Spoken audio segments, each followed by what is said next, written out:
Solve करने के लिए, ठीक है। मिटा दूं, इक्वेशन वही रहेगी, वैल्यू क्या आई x की वैल्यू आई 0 और y की वैल्यू आई 3। अब हम किसी भी मेथड से करें वही वैल्यू हमें देखने को मिलेगी, है ना। अब मैं करा रहा हूं आपको एलिमिनेशन मेथड से। कौन सी मेथड से? एलिमिनेशन मेथड से, ठीक है। देखिए x की वैल्यू यही आने वाली, मैं यहाँ पे देखो, यहाँ पे आपके प्रूफ के लिए लिख देता हूँ यहाँ पे, ठीक है ना। देखिए अब हम यूज कर रहे हैं एलिमिनेशन मेथड, ओके।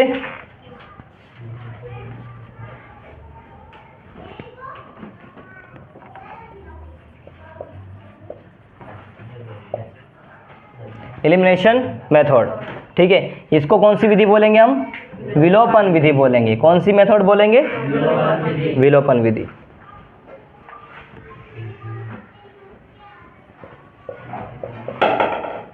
विलोपन विधि, क्लियर है?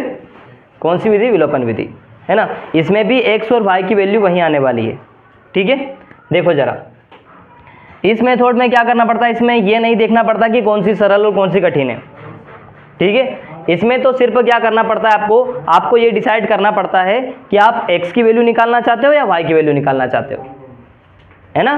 तो सबसे पहले आप, है ना, ये डिसाइड कर लो कि x की वैल्यू निकालना है, y की वैल्यू निकालना है। तो हमें ये कैसे डिसाइड करें कि x की या y की वैल्यू निकालें?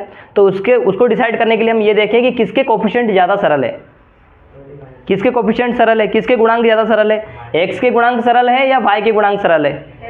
x के गुणांक सरल है, तो अब हम किसकी वैल्यू निकालेंगे? x की नहीं, y की, है ना। समझ पे आ रहे हो? यदि देखो आपको क्या करना है, देखो करना क्या आपको कि यदि आप x को एलिमिनेट करोगे, x को विलोपित करोगे, x को हटाओगे मतलब, तो y की वैल्यू निकलेगी, और y को हटाओगे तो x की वैल्यू निकलेगी। समझ गए कि नहीं समझे, है ना।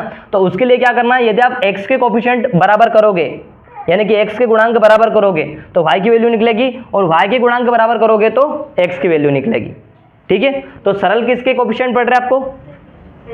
x के कोफिशिएंट पढ़ रहे हैं, तो हम क्या करेंगे, है ना, y की वैल्यू आएगी इसमें, ठीक है। तो x के कोफिशिएंट को बराबर कर लेंगे, तो हम क्या लिखेंगे?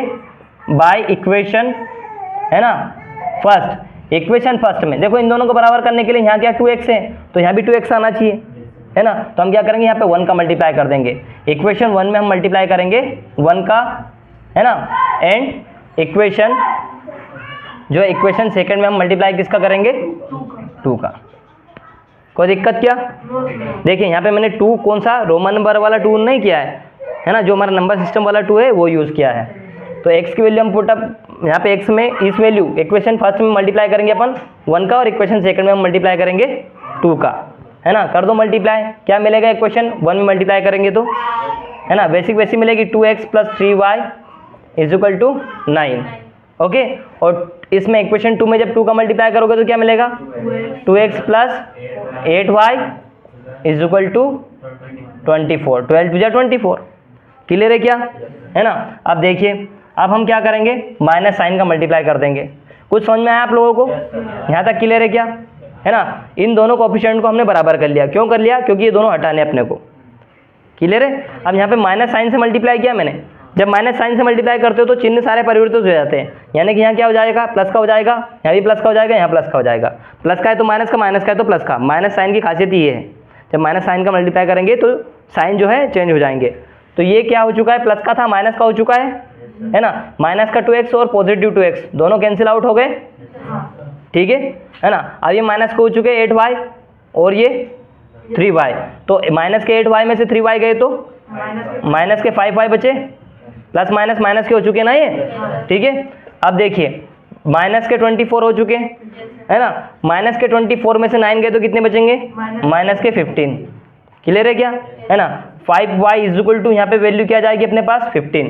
y की वैल्यू क्या जाएगी यहाँ पे? 15 / 5 क्या जाएगी? 5, क्लियर है क्या? नहीं आ रही बात समझ में? तो हम यहाँ से 5 × 3 = 15, नहीं आ रही बात समझ में भाई? 5 मल्टीप्लाई में था, इधर गया तो डिवाइड में हो गया, है ना। तो y की वैल्यू क्या निकाल ली यहाँ से? क्या निकाल ली? 3 निकाल ली ना, जोर से बोलो ना भाई। अब देखिए y की वैल्यू आ चुकी है अपने पास 3।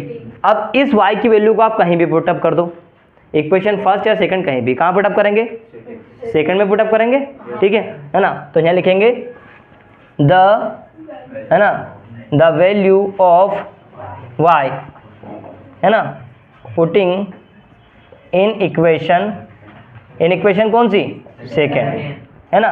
तो इक्वेशन सेकंड में पुट कर दो। इसमें ऐसा नहीं कौन सी इक्वेशन में, आपको मन चाहे उस इक्वेशन में पुट कर सकते हो आप, है ना। x का जो है, y का जो मान आया है उसको हम समीकरण 2 में रख रहे हैं, y का मान समीकरण 2 में रखने पर, ठीक है। हर साल आती है, इस बार भी आएगी ये, ठीक है। तो देखो यहाँ पुटअप कर देंगे x + 4y = क्या हो जाएगा अपने पास 12, यहाँ पे x और 4 y के यहाँ पे पुटअप कर दो, 3 हो गए = 12, ठीक है। x 4 3 जा 12 हो गए = 12, x की वैल्यू क्या आ जाएगी, 12 इधर पॉजिटिव है, उधर जाएंगे तो नेगेटिव हो जाएंगे, 12 - 12, क्लियर है ना। इससे कैंसिल आउट हो गया, x की वैल्यू क्या आ गई, 0 आ गई, है ना। देखो अभी थोड़ी देर पहले मैंने बताया था आपको, हमने जब सब्स्टिट्यूशन मेथड से निकाला था तो x की वैल्यू 0 आई थी और y की वैल्यू 3 आई थी, मैंने पहले से ही लिख रखा था उनको, है ना। तो इसी में इंक्लूड कर लेना इसको, 10 x = 0 एंड y = 3, किसी भी मेथड से निकाल लो, दोनों ही मेथड से वैल्यू जो है बराबर आने वाली है, सेम आने वाली है, क्लियर है क्या, एनी प्रॉब्लम, है ना। यदि आप राइट डाउन करना चाहते हो तो भले ही उतार सकते हैं, ठीक है।